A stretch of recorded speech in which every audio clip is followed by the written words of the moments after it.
हाँ, हम कानपुर से हैं और हमारे यहाँ सिर्फ होली नहीं होती, होली का गंगा मेला होता है। और कोई ऐसा वैसा मेला नहीं, बस चले जा रहे हैं। 1942 में इस मेले की शुरुआत भई रही। उस समय था ब्रिटिश राज। हटिया जो कानपुर का दिल कहा जाता था, वहाँ कपड़ा, गल्ला, लोहा, स्टील, हर चीज की हाट थी। अब अंग्रेजों ने लगा दिया बैन और कहा कि ट्रू इंडियंस होली नहीं खेले। हटिया में एक जगह थी, उसका नाम था रज्जन बाबू पार्क। कनपुरिया ठहरे कनपुरिया, तो रज्जन बाबू पार्क में सब जमा हो गए, होली खेलने लगे और इसके साथ साथ तिरंगा फहराया। इसकी भनक अंग्रेजों को लग गई। सारे के सारे होली खेलने वाले लोगों को बाल से पकड़ के खींच के ले जाने लगे। इधर बच्चों ने घर में जा खबर कर दी कि अरे पैदल को लेके जा रहे हैं, और पैदल से शब्द बन के आया कि पधेल के लेके जा रहे हैं। क्रांतिकारियों का डेरा हटिया में गुलाब चंद सेठ के यहाँ होता था, तो सीधी सी बात है होली भी तो वहीं होगी।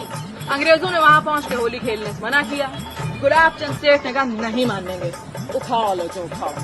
मजदूर, व्यापारी, किसान, साहित्यकार सब अपना अपना काम बंद करके सड़कों पर विरोध के लिए उतर आए। मूलचंद सेठ उर्फ मुल्लू बाबू, नौटंकी के जनक श्री कृष्ण पहलवान, जागेश्वर त्रिवेदी, पंडित मुंशीराम शर्मा सोम, रघुवर दयाल, बाल कृष्ण शर्मा नवीन, श्यामलाल गुप्ता पार्षद, बुद्धूलाल मेहरोत्रा, हमीद खान, पशुपतिनाथ मेहरोत्रा, ये जो अपना सरसैया घाट है ना, वहीं सीधे चले गए, जेल में ठूंस दिया। बताओ ये कोई बात हुई? इतनी सी बात के लिए आप जेल में लेके चले गए। इसके बाद भाई साहब कानपुर के नौजवान मुंह में रंग लगा के पूरे कानपुर का चुपचाप चक्कर लगाने लगे। इस तरह चक्कर लगा के अंग्रेजों की हर चौकी पर उन्हें घूरते हुए चले जाते। शाम को बच्चे, बूढ़े, जवान, स्त्री, पुरुष सब उसी रज्जन बाबू पार्क में आके बैठ जाते थे। किसी के घर में भाई साहब चूल्हा तक नहीं जला था। कानपुर के हर इंसान के मुंह पे ऐसे ही रंग होता रहा। इधर जेल में क्रांतिकारियों ने भी 7 दिन तक अपना मुंह नहीं धोया। बात इतनी आगे बढ़ गई थी कि बापूजी तक पहुंच गई थी। आग की तरह फैलते फैलते 7 समंदर पार चली गई।